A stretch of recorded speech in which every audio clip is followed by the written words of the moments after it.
Inanunsyo po mismo nitong si Auntie Claire na magkikita. At ito naman po ay kinumpirma ni Leni Robredo. Ayan. Kinumpirma ng Malacanang na bibisita si Pangulong Marcos Jr. sa Naga City upang makipagkita kay Mayor Leni Robredo sa Sabado, Pebrero 21. Ayon kay Palace Officer, yan, sabi po yan ni Yusek Castro. Ang layunin ng pagbisita ay ito'y para mailunsad ang Oplan kontra baha sa lungsod. Tindi, no? No? Ika-4 na taon ni BBM. Ngayon pala maglulunsad Oplan kontra baha. Tindi, special ah. Mga special children. Bukod sa usaping pagbaha, umani rin ng interes ang posibleng iba pang mapag-usapan ng Pangulo at ng Alkalde, lalo na't sa gitna ng mainit na pagdeklara ni BP Sara na tumakbo bilang Pangulo ng bansa. So talagang aminado kayo na ito ang naging reaksyon ng mga natatarantang tao, no? Sa pagtakbo. Nang tanungin kung may iba pang tatalakayin ng dalawang leader, pabirong sagot ni Castro, yan ang abangan nyo. Yan ang abangan nyo. Yan. Tuwan-tuwa siya eh. Kala niya. Okay. Obviously, natataranta po yung palasyo. Si Leni, wala... si Leni, wala pong pagkataranta yan. Very poised, ganun pa rin, no? Wala po siya eh. Si Leni Robredo, hindi po nyo kakakaitaan niya ng pagkataranta. Hindi po siya affected. Hindi po dahil sa mataas ang kumpiyansa niya sa sarili, hindi po. Hindi siya affected kasi hindi niya po naunawaan kung ano.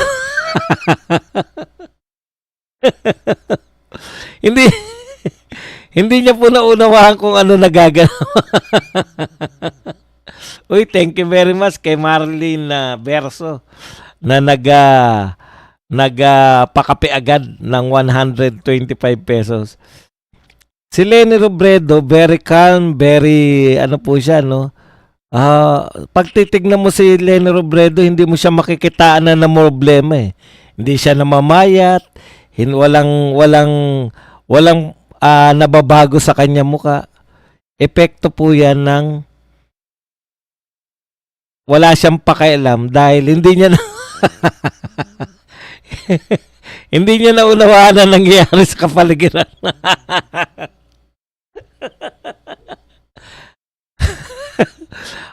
Until na may magsabi sa kanya kung ano. Okay. Ang tanong ko nga, nung nakita ko yung, tapos ang pinapakita pa yung pagkakamay nila ni BBM na parang very sweet sila. Ang tanong ko nga, bubuo na ba ng kain suka party? Alam niyo, nakakaawa po. Naaawa po ako sa mga anti-Duterte. No? Sukat na talagang magmukha na silang mga engot dahil sa pagkataranta. Ulitin ko po, hindi po natataranta si Leni Robredo. Si BBM po natataranta, natatakot na yan, no? Yung posible. Kasi talagang tatak sa isip nila, ibang uri to si Sara Duterte. Sa salita pa lang, hindi nakakayanin. Paano pa kaya pag naging presidente yan? Babalikan at babalikan kayo niyan. Nataranta na po yung palasyo sa announcement ni BP Sara. Bakit po matataranta? Alam naman po natin ang lahat. Marami po silang tinatago ngayon, di ba? Marami silang... Hindi ako nagbibintang na direkta kay BBM, pero the way things are going, yung ICI, na halos wala tayong alam kung ano ang ginagawa nila sa buhay, yung Blue Ribbon Committee na totally sa laki po ng aminado, pati yung Blue Ribbon Committee chairman na ang pinakamalaking problema ng bansa ay walang iba kundi korupsyon. Pero tayo po lahat saksi na tumigil na po sila literally, tumigil na po ng pag-imbestiga sa flood control project itong si Chairman Lacson. Ngayon, hindi naman tayo mga bobo. Alam naman po natin na yung pagtigil na yan ay nangangahulugan na hindi na natin makikilala yung mga mastermind. Isa po sa mga tinuturo na nakinabang ng gusto sa mga recent pronouncement ng lahat ng mga datos o yung mga files, Cabral files, at kung kani-kanino pang files, meron pang mga palitan ng text, direktang nagtuturo na kay BBM mismo na posible. Pero yun na nga, posible na isa sa may kinalaman talaga rito sa flood control. Ayon dyan sa mga sinabi nila Erice at Nitinho. Na imbis na ipursu ng mga investigador, imbis na ipursu ni Lacson at ni Redon, ay tinabla agad bilang mga hearsay lamang. Anyways, beyond na po dyan, alam po natin na lalabas at lalabas ang katotohanan. Maaring hindi ngayong panahon na to, maaring sa susunod na administrasyon. Ito po yung impact, no? Yung pagkikita po nito ni Leni Robredo at saka ni BBM, ito po yung impact ng pag-announce ng maaga ni BP Sara ng kanyang pagtakbo bilang presidente ng Pilipinas. Alam nyo, isipin nyo na yung gusto nyong isipin. Yung mga anti-Duterte, isipin nyo na ito ay politika. Isipin nyo na ito ay para maawat yung impeachment. Opo, totoo po yan.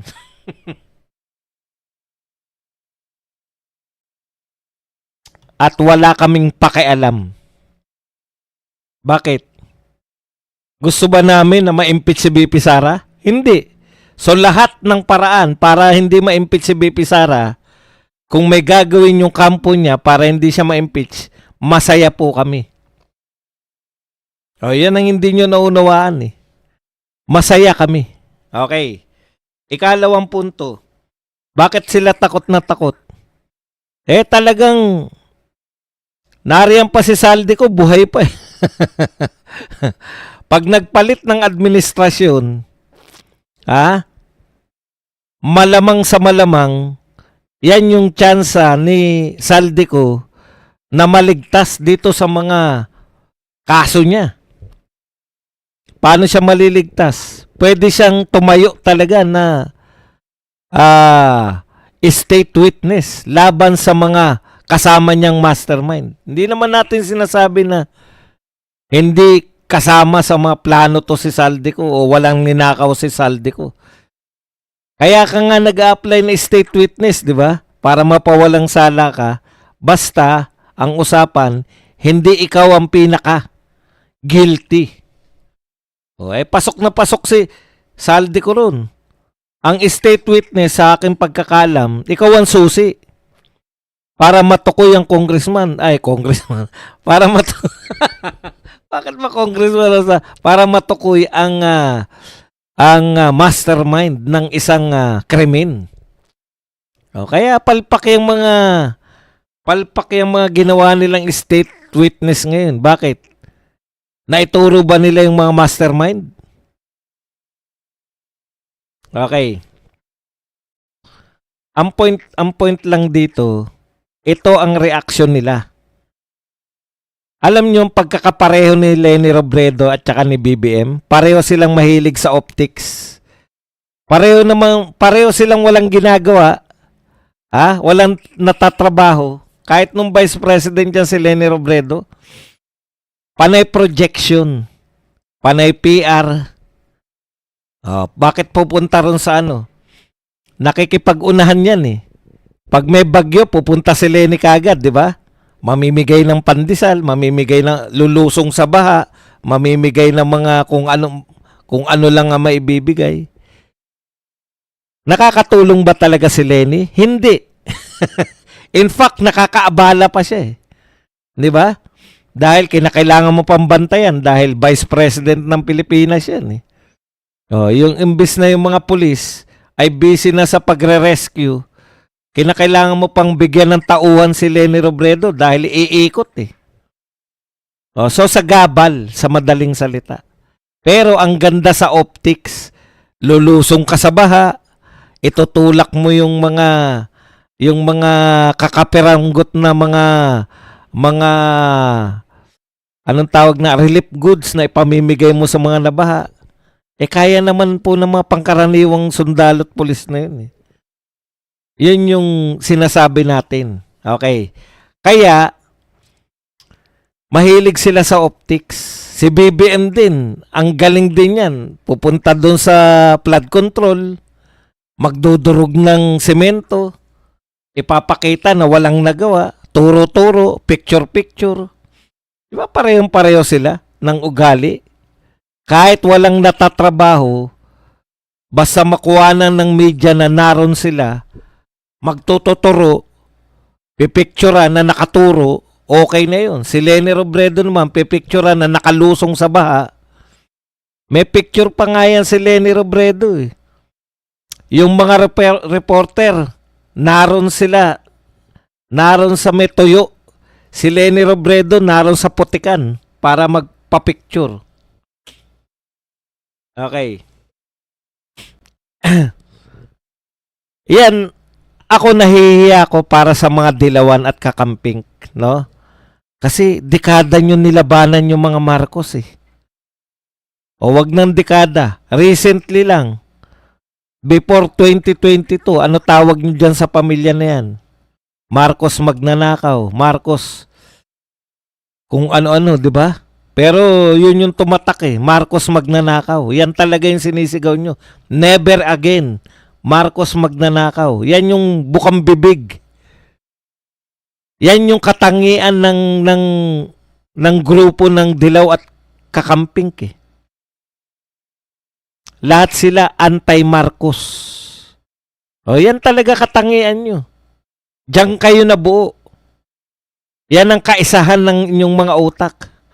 Only to find out na isiship nyo pala yung pagiging anti-Marcos ninyo sa pagiging anti-Duterte ngayon. Anti-Duterte na lang kayo lahat. Ang pagkakaiba, legit. Yung mga binibintang na ninakaw ng pamilyang Marcos noon, legit yung pagsigaw nyo ng Marcos magnanakaw. Legit. Bakit legit? May mga kaso eh. May mga kasong dinidinig at that time na sumisigaw kayo na Marcos magnanakaw. Nasa Guinness Book of World Record. Si Marcos at saka si Imelda. Ang dami nakasampang kaso. O ngayon, bakit kayo biglang nag-shift mula po sa never again sa pwede na? Kasi nag-shift din kayo ng dati anti-Marcos lang kayo na very legit ha. Naniniwala yung mga tao sa inyo. Pero ngayon nag-shift kayo sa anti-Duterte, naggawa-gawa lamang. Confidential fund, lahat po nang may confidential fund, kitang-kita yung pagiging peke nyo eh. Ang daming may confidential fund, hindi nyo kinwestiyon. Mas malalaki pa yung confidential fund, wala kayong na hindi nyo inalam kung saan napunta. Tutok lang kayo sa Duterte. Inday Lustay. Gaano katotoo yung Inday Lustay? May kaso ba si Inday na naglustay siya?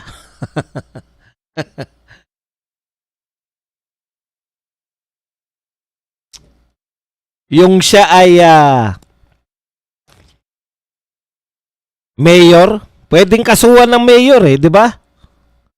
Kinasuhan nyo ba si Inday nung siya ay mayor? Alam nyo po, ang Magna, hindi po yan po pwede na nahalal ka na Vice President, doon ka lang magiging magnanakaw. Ugali po yan. Mahirap po baguhin yan. pwede mong i-trace yan buhat nung siya ay mayor pa. The fact na wala naman kayong kinaso sa kanya noon, biglang-bigla, inday lustay na siya ngayon, malaki pong kalokohan yan. Hindi consistent. Pareho lang yan dalawa na yan. Walang tinatrabaho. Pareho yan dalawa na yan. Mahilig lang sa optics. Mahilig lang sa picture-picture. Photo ops.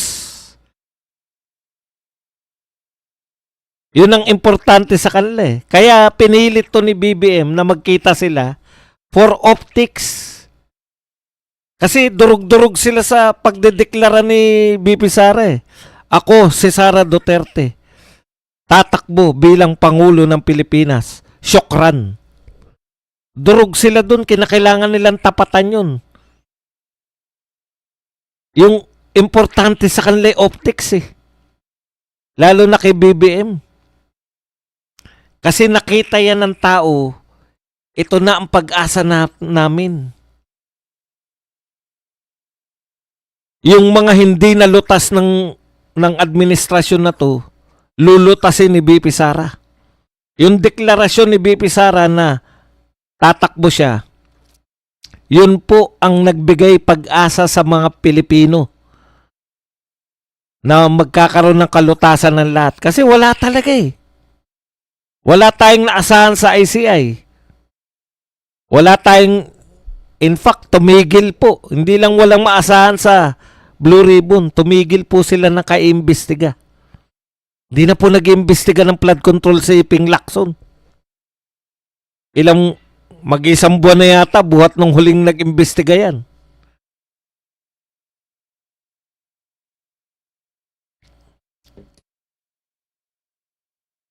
Okay. Kain suka party po ang bubuuin nila. Ngayon, okay lang yung mga leader eh. Alam naman talaga natin na mga walang prinsipyo yung mga yan eh. Laila de Lima, Risa Hontiveros, to si Leni Robredo. Kung saan lang tangayin niya mga yan.